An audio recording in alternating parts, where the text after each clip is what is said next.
What's up, you guys? It's Jono! I've got a couple more holiday updates today, and I'm about to go catch a holiday-themed Pikachu. But while I walk over there, I'm gonna tell you guys a couple of things that I found out since yesterday. One of the most interesting things I found out since yesterday is that if you are able to hatch the baby Magmar, that is the Magby, if you hatch that, your Pokédex will expand to 240 entries. This is confirmation from somebody in my local Facebook group, and they have unlocked the Magby, and look, their Pokédex went all the way up to 240 entries. That is incredibly interesting, you guys. Super interesting. Look at this. They hatched a Magby, and now they've got the 240 entries. So that's pretty cool. It's kind of interesting. They gave us all the Pokédex entries, even though you can't catch Gen 2 Pokemon, and you can only hatch a few of the Gen 2 babies.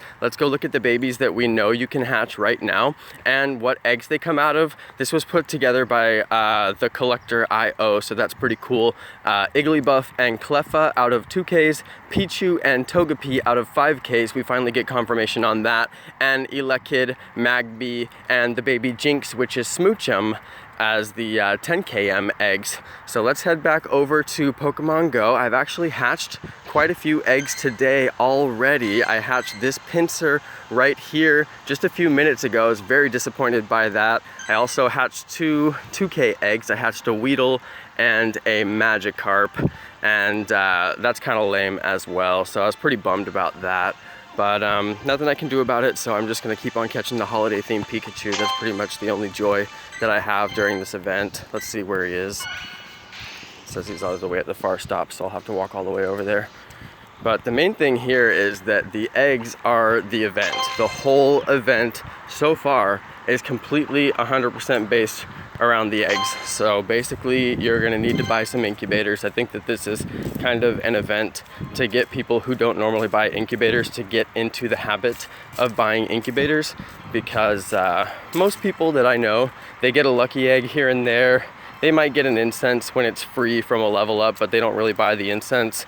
And most people that I know do not buy the incubators, but the incubators are the best item in the game to actually purchase. If you're gonna purchase anything, I highly recommend the incubators, because you have the most likely chance of getting really rare Pokemon like a Lapras out of the eggs, and it's just a numbers game. The more eggs you grind through, then the more chances you have at getting a Lapras. So I've done about 800 eggs. I've got 3 Lapras in that time.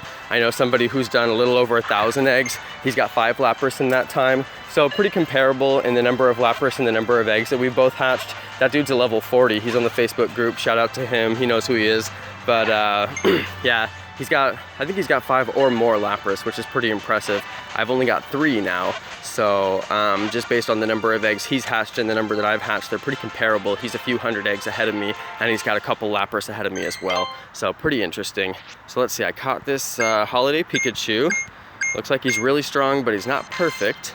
And I think I covered everything I wanted to cover. I really wanted to show you guys that if you get the Magby, you get the full Pokédex unlock. And I also wanted to show you which eggs are which Pokemon as far as the new babies. So this is the most interesting thing right here. Basically the full Pokédex unlock. It's another 89 entries on top of the initial Pokédex that you have. So pretty interesting there. Basically, depending on which baby you hatch, you get a certain amount of the Pokédex unlocked up to that baby. So I had only seen Igglybuff unlocked before, so it only unlocked the Pokédex up to Igglybuff, but Magby is quite a bit further along in the Pokédex, so it unlocked everything up to Magby. Even though you can't catch them in the wild, and you can't hatch most of these Pokemon, at least the Pokédex entries are there, which is fairly interesting. So I think it's kind of interesting, and it's also kind of like closer to a Gen 2 release than I thought there was. I was kind of like, well, no Gen 2 release here, but it's like, well, it's kind of a Gen 2 release. It's kind of a partial Gen 2 release. So I'm sort of like halfway retracting my statement, but it's also kind of like you can't catch them in the wild and you can't hatch them either. You can only hatch the babies. So it's not exactly, you know, the Gen 2 release that we were promised. Like everybody was like, save your candies, save your candies, save those Eevee candies. I'm like, save them for what? Because there's no Gen, I mean, that's what makes it not a Gen 2 release, because we didn't get any of the Gen 2 evolutions that we were expecting to get right off the bat. But still, it's a lot more than I expected. It's more than I had initially thought. So that's pretty interesting. So it's worth noting, I wanted to make a minor correction there as well. So thanks everybody for watching. Thanks to my awesome subscribers, and peace.